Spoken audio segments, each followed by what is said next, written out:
Hi everyone, I'm Peter Goodman, And I'm Todd Adwar. and this is Real Essentials. Welcome. So, Pete, today we want to talk about how attorneys affect real estate in many different times in our lives, whether we're buying and selling, if God forbid we ever have to file for bankruptcy, how we transfer ownership with wills, trusts, and estates, if we ever get divorced, if we get behind on our mortgage or foreclosure, and if we own investment properties, what happens if somebody doesn't pay us? So obviously this is your expertise, and why don't we start with buyers and sellers first, Pete? Okay, great way to start. We're talking more about New York here. So New York, everyone has an attorney when they're buying and selling real estate. Other states, it may be different, but there's always a reason to have an attorney. But the one thing that I see that people make a mistake on in New York deals specifically is they don't hire the attorney fast enough. First of all, sometimes they want to use their brother-in-law who's a union attorney who specializes in insurance law. Right. The easiest way to make a mistake and not buy the house is to not have an attorney who doesn't know what they're doing. Having a real estate attorney is really important. Don't save $300 so you can have an attorney that doesn't know what they're doing. Because when there's a problem, that's when, number one, we earn our salary, and you realize that without someone who knew what they were talking about, you're getting taken advantage of, or you're possibly losing the deal. But also, speed is really important in this industry. Oh yeah, sure. You get an offer, and there are lots of offers out there, and if you don't get once, you may have an accepted offer from a real estate agent, but what people don't realize is until that offer is accepted, meaning the buyers have signed the contract, the sellers have signed the contract, they deposited the down payment. Until all of that happens, you're not technically in contract. So I can do a home inspection, I could get a contract, and then the seller can get a better offer over the weekend, and you could lose not only what you paid for all of that, but you could lose the house. Right. So, Pete, next question. So, with the economy maybe going into recession, some folks who have equity in their homes, if somebody has to file bankruptcy, how is my home affected by a bankruptcy? So that's a great question. What happens with the bankruptcy is bankruptcy stops all sales, right? So any asset that you have can't get sold until the bankruptcy is resolved. So backing up for a second, the reason we talk about having an attorney from the beginning and not when you first get an offer is because our job is to spot issues before they become problems. I talk about that a lot. I've spoken about that before. So if you represent me when I'm buying and selling a house, I should be calling you as these life events come to as soon as you decide you want to buy, or as soon as you decide you want to sell, you should be getting your team in place. We talked about that in the past too, but certainly the attorney. And so let's talk about this specifically. Now, you've had a problem, you filed bankruptcy, or I say real estate's not in a vacuum. You're in a divorce situation, and now you have to have you have a divorce decree that says you should sell the property. You have to sell the marital property, the marital residence.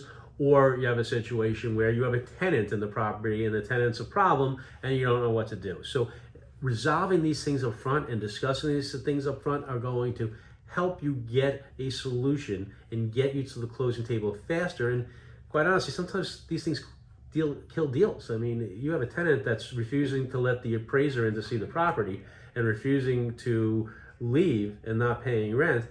You have a big problem on your hands, and you can't come with the contract, and you shouldn't have even listed the property until you resolve that issue. Right, obviously. So, we're getting, my kids are out of college now, and I'm thinking about what do I want to do with my house?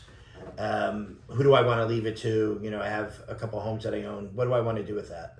So it depends on the specifics, but there are lots of estate plans available. There's a will, but we try to avoid wills because we don't want to go to probate, don't want to go to court. We try to do more things like trusts, whether it be irrevocable trusts or revocable trusts. But let's steer it back again to the original real estate deal. What happens, grandma passes away, she lived in Brooklyn, you guys live in Florida, you want to sell the property.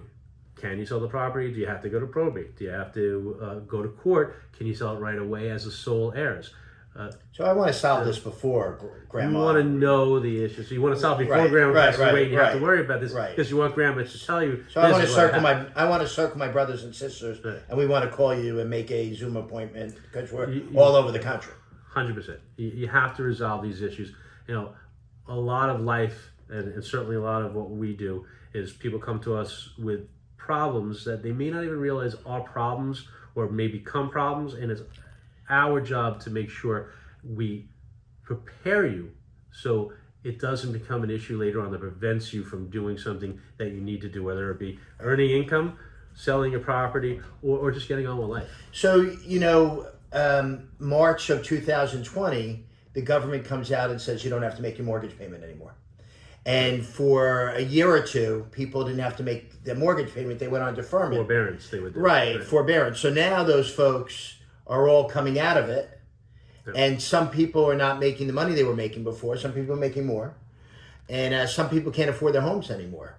So, the thought of foreclosure, defense and litigation, what do you guys do with that? Well, so that's a loaded question because there's so much that's happening with these things. First of all, what people don't realize a lot of times is that it's not like they didn't have to pay the mortgage. They didn't have to pay the mortgage. They were deferred. So the interest was still running. So you still now owe more money than you would have had you not gone into that forbearance. And sometimes the house may be underwater, meaning the house is now worth less money than your balance of your mortgage and all your closing costs. So that's one issue that we would work on, what's called a short sale, where we get the bank to accept less money than they're owed in order for you to sell the property.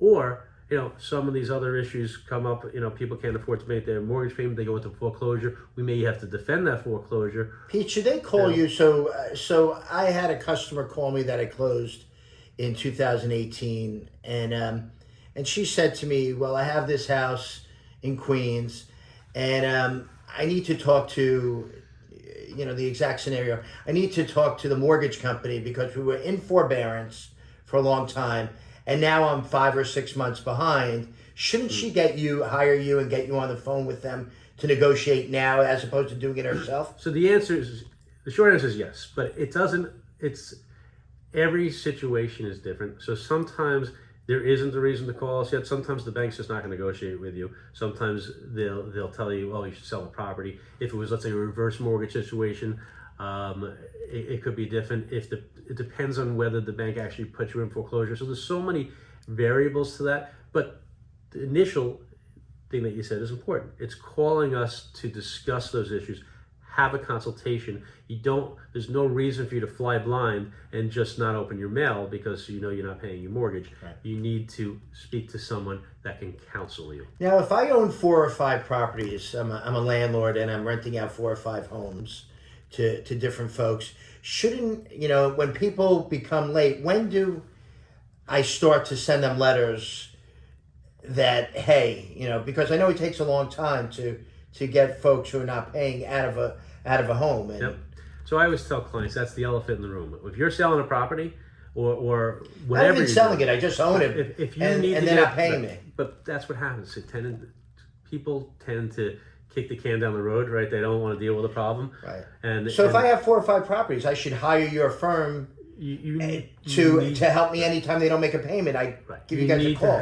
Right. The problem in as opposed to me doing it myself, right? Problem in New York is the laws keep changing. So you may have to personally serve somebody with a notice to vacate or a non-payment, and if you don't do it correctly, you don't have the right wording in it, it doesn't count. So what happens, and this is what happens a lot, especially in New York now, where if someone's been there for more than 2 years, a tenant, you have to give them 90-day notice. People don't do the notice correctly. I can't even get into court unless I served that predicate. So how many properties should I own where I should, once I own a certain amount of properties, I should have you sending out letters, firing up letters whenever they're late for a certain amount?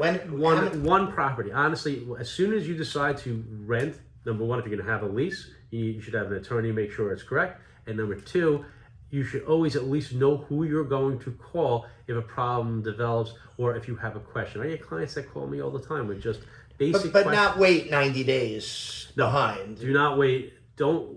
As soon as you get an inkling that your client is not going to, that your tenant is not going to pay you, or is telling you, oh, I lost my job, or they start getting later and later on their monthly payments, that's when you really need to start talking about it.